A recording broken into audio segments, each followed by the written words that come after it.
am Adepeju Ariyo. I would like to introduce myself to you in this video, share some of my backstory, why I am who I am, and how I came about life on Flake. I am a mother of 3, 2 boys and 1 girl.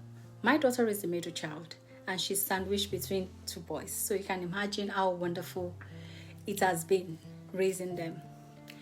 I have been a youth and teenage teacher for well over 26 years. I have hosted and co-hosted several programs to empower and develop teenagers in Nigeria and in UK. I would like to give you a bit of a background story concerning my life so that you can have an understanding of who I am, how I got to where I am, and why I teach the lessons that are valuable to me and others. I happen to be the 3rd child of 7 children in a polygamous family. My dad married 2 wives, which was not unusual in West Africa back in their days. My dad is a retired chartered accountant and my mom an entrepreneur. She took care of the family and loved our children so much. Between them, they took care of our needs. We were the center of my mom's world. We lived in a big house with several apartments for various family members, so I was never short of children to play with. Of course, this came with its own challenges, of children fighting, making up, friendship between the siblings, cousins, relatives, until I went to the boarding school at age 13. And that, I can say, was the beginning of my problem. I learned that teenagers can be very unkind to other teenagers, and if they want, they can make life unbearable for you. Back then, I was a bit short than most of my classmates, and I looked way too young than my age. You can imagine how I looked then. I am closer to 50 than 40, and I certainly don't look that old. So I have classmates who then used to make jest of my stature and my face. They'll call me baby face and all sorts of, unkind remarks. And they were particularly girls. I struggled to adjust to the boarding school life and other challenges on my own because nobody understood the feeling of low self-esteem and not belonging that I felt at that time. So I found solace in reading novels that would transport me to a world that is kind of unshot, pretty teenage girls.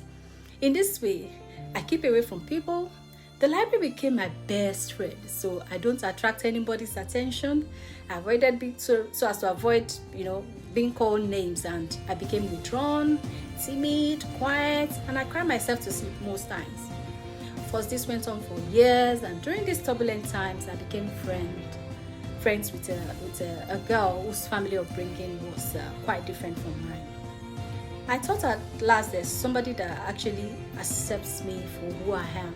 I allowed myself to be persuaded that having a special boyfriend who will validate me and make me feel special is the in thing. Of course, I followed along. But a couple of weeks into the relationship, I realized this is not what I want. It is against all that I was told at home.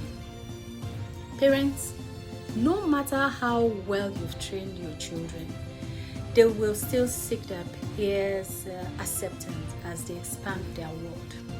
Nobody taught me that it was okay not to be accepted, that I can create my own standard. And thankfully, I escaped from the relationship, so to say.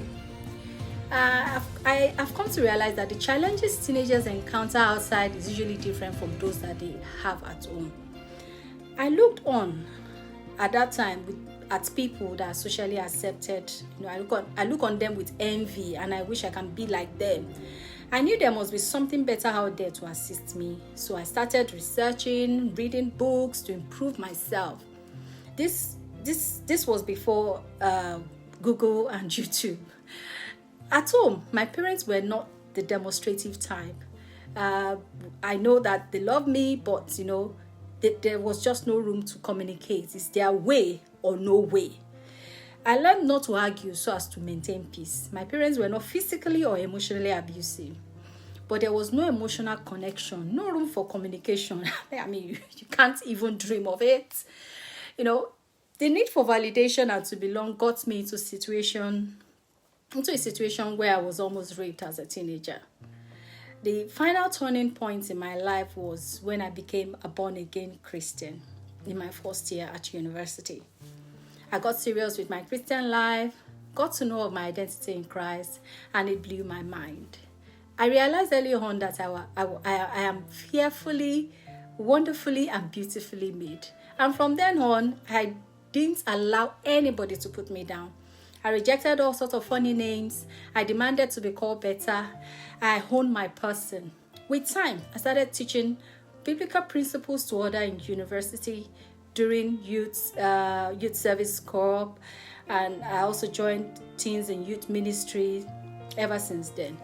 I chose to be different and to create the change I want. Now you know a bit about me, and I'm going to even tell you more.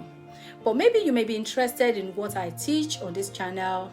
I teach a lot of things about parenting, about learning to communicate, and to transform your relationship with your teens. Subscribe to this channel now so that you won't miss any of the videos that I come up with. Now, fast forward some years later, I got married. We moved far away to another city where we didn't have any family ties. My husband's job was very demanding, and he was away most of the time. I ended up bringing up the children. In Africa, every misbehavior demonstrated by a child is attributed to the mother's ineptitude at parenting. I studied hard and talked to a lot of older women and youth.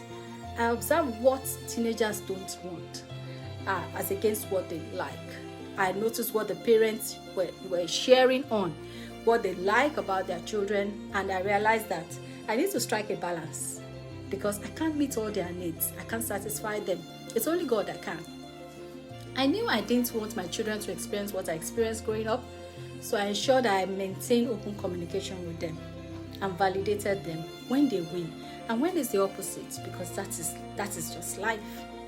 My first child got into high school and peer pressure started. You see, he wasn't growing as tall as his mate, and some dared to call him ugly, short, and compare him to other handsome guys. Let me also add that he had pimples to deal with as well. With the experience I had gathered over the years, we talked, prayed, and walked through this period. And today, he's a fine young man. Now, he speaks in public with self-confidence beyond his years. I put the majority of my efforts and emphasis on my family and children. I love being an entrepreneur, and I love giving back to the society. Being a parent isn't always easy. I know several families find the teenage age difficult to navigate. The teenage years can be particularly difficult, as teenagers may behave like adults 1 minute and like, a child the next. If you look around you, you will also notice that we have low number of volunteers willing to guide or teach teenagers in churches compared to the children classes. Particularly during the pandemic, we just couldn't meet with them like we used to. I decided to reach out to parents on YouTube, Facebook, Instagram, and other platforms through Life on Flick. Now, Life on Flick came about because the teenage age is only but for a few years. It's so brief yet profound. It can make or mar a child if not properly handled. My strategic objective is to reach the teenage through their parents, one parent at a time. The one who first improves himself can then improve others. Parents must realize that they will need to make some adjustment or mind shift to be able to support their teenagers. I am sure as a parent you are doing a great job in parenting your teens. Trust me, it is always nice to have some extra help. I hope and pray that with every video I make, that every post, every powerful tips I put out there, it will help to support you and help you to assist your teenagers to thrive from inside out so that they can grow up to achieve their life purpose. And for parents to also realize that family is truly the most important and greatest unit of our society.